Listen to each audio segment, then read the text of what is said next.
ولات آلمانیا تو پنابرین سوریه تا داویا سال 2019 جبو سوریه و ناگرینه.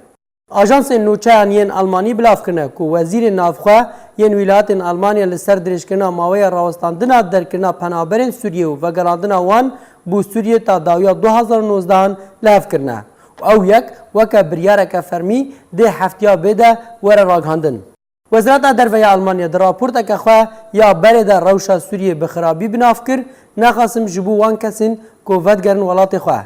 در راپورت ده هاتیا که کسین ودگرن سوریه راستی گرتنا هوانه دین. 6 ولایت آلمانیا بنیازن هفپیچه که به بریاری را درخینه که تیدا دوباره خواندنک لپنابرین سوریه بشیوه که جدا وره کرن نخواستم لوان پنابرین سوریه ین که اعتراف برژیم اسد دکن یان لوان پنابرین که سردان سوریه دکن او کسانه لدروی بریار راوستاندنا درکنه ورن برچاف گرتن جبر که جیان وان لسوریه ند مطرسیه دیا هر وها سی ولایت اندن ین آلمانیا جی ده کنگره وزیر نافخواه ین آلمانیا ده برچلا بوری ده افنرین لخواه گرت بون و راگهاند بون حکومت ولایت آلمانیا بگشتی داخوازا جدا کرنا پنابرین سوریه لگوری روش و تاوان و تومتبار کرنا هر پنابره کی دکن و دوباره خواندنک لگوری روش هر پنابری وره کرن